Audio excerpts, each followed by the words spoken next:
ஆதன் news நேயர்களுக்கு வணக்கம். நான் கவிபாரதி.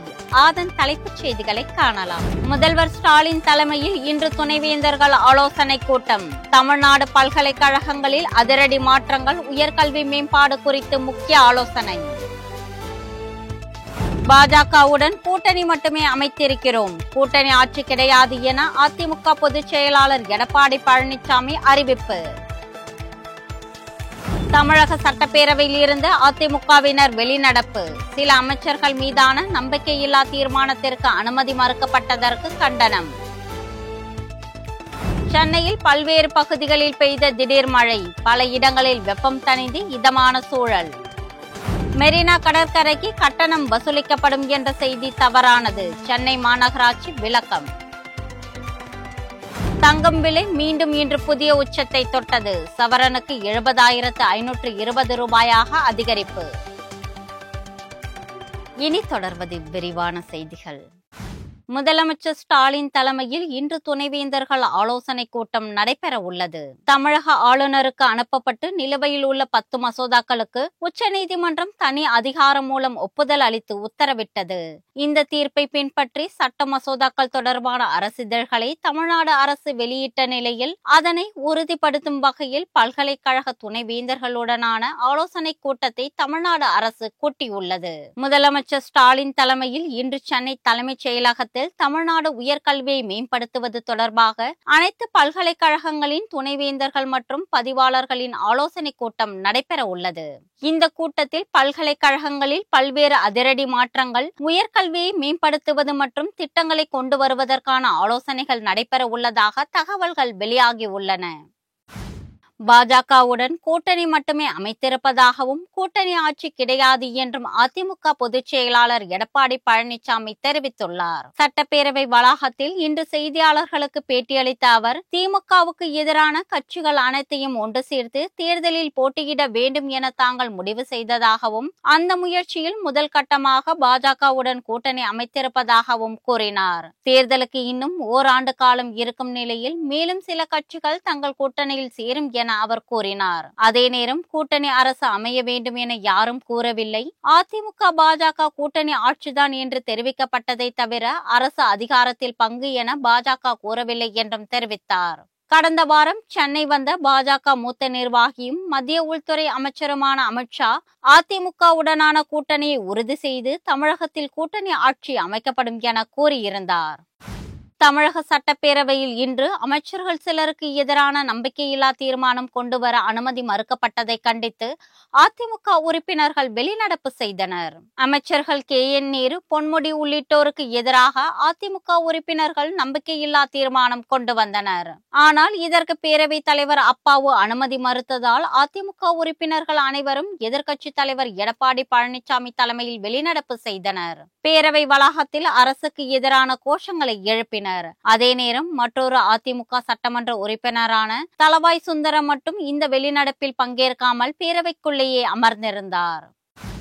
தமிழக சட்டப்பேரவையில் மாநில சுயாட்சி குறித்த அரசின் அறிவிப்பு கூட்டாட்சி தத்துவத்திற்கு எதிரானது என பாஜக நிர்வாகி அண்ணாமலை தெரிவித்துள்ளார். இது குறித்து கருத்து தெரிவித்துள்ள அவர், திமுக என்ற கட்சி தொடங்கியதே தேச பிரிவினையை முன்னிறுத்திதான் என குறிப்பிட்டுள்ளார். தொடக்கம் முதல் இன்று வரை அவர்களது ஒவ்வொரு நடவடிக்கையும் பிரிவினையை தூண்டுவதாக அமைந்திருக்கிறது என விமர்சித்துள்ளார். திமுகவின் இந்த பரிந்துரைகள் அனைத்தும் மாநில சுயாட்சிக்கானவை அல்ல என்றும் இதனை தமிழக மக்கள் ஒருபொழுதும் ஏற்றுக்கொண்டதில்லை என்றும் அண்ணாமலை தெரிவித்துள்ளார்.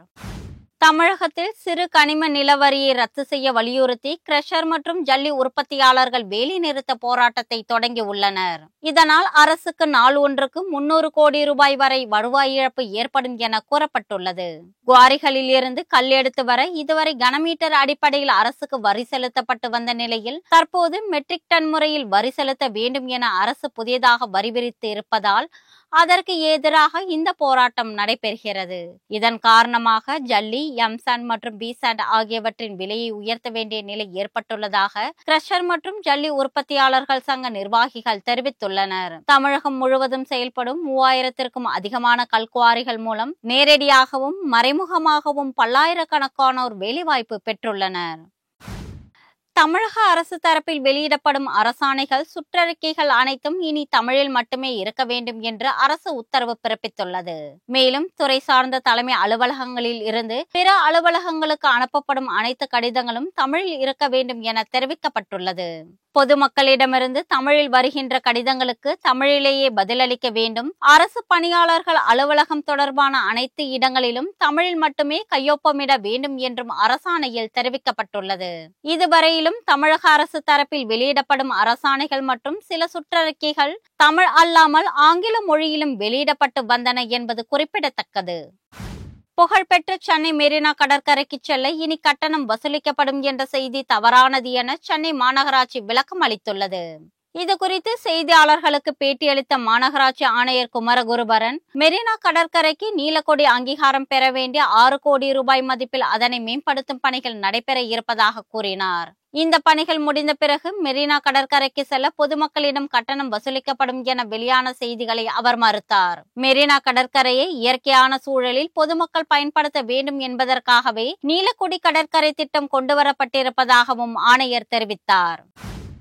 சென்னையில் பல்வேறு பகுதிகளில் இன்று காலை திடீரென மழை பெய்தது. கடந்த சில நாட்களாகவே கடுமையான வெப்பம் இருந்து வந்த நிலையில் கிண்டி, தியாகராய நகர், சைதாப்பேட்டை, மாம்பலம் போன்ற பகுதிகளில் திடீரென வானிலையில் மாற்றம் ஏற்பட்டது. மேகங்கள் சூழ்ந்து மழை பெய்ய தொடங்கியது. மிதமாகவும் சாரல் மழையாகவும் இருந்ததால் வெப்பம் சற்று தணிந்தது.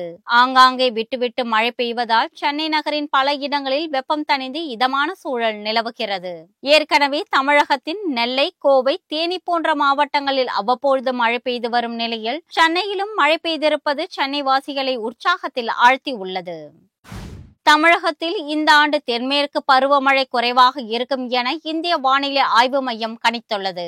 தமிழகத்தில் தென்மேற்கு பருவமழை குறைவாக இருக்கும் என்றாலும் நாட்டின் பிற பகுதிகளில் வழக்கத்தை விட அதிகமாகவே இருக்கும் என தெரிவிக்கப்பட்டுள்ளது. செப்டம்பர் மாதத்தில் தொடங்கும் தென்மேற்கு பருவமழை தமிழகத்தின் பெரும்பாலான பகுதிகளிலும், ஜம்மு காஷ்மீர், பீகார் மற்றும் வடகிழக்கு மாநிலங்களிலும் வழக்கத்தை விட இந்த ஆண்டு குறையும் என இந்திய வானிலை ஆய்வு மையம் தெரிவித்துள்ளது. மத்திய பிரதேசம், ராஜஸ்தான், மகாராஷ்டிரா, உத்தரப்பிரதேசம், மேற்கு வங்காளம் ஆகிய மாநிலங்களில் வழக்கத்தை காட்டிலும் இந்த பருவமழை அதிகமாக இருக்கும் என எதிர்பார்க்கப்படுகிறது. தங்கம் விலை சவரனுக்கு 760 ரூபாய் அதிகரித்து மீண்டும் புதிய உச்சத்தை தொட்டுள்ளது.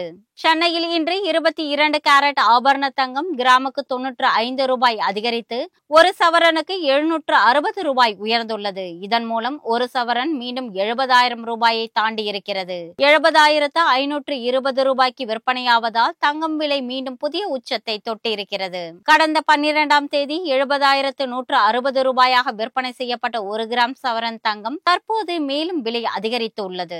இத்துடன் ஆதன் செய்திகள் நிறைவடைகின்றன. வணக்கம்.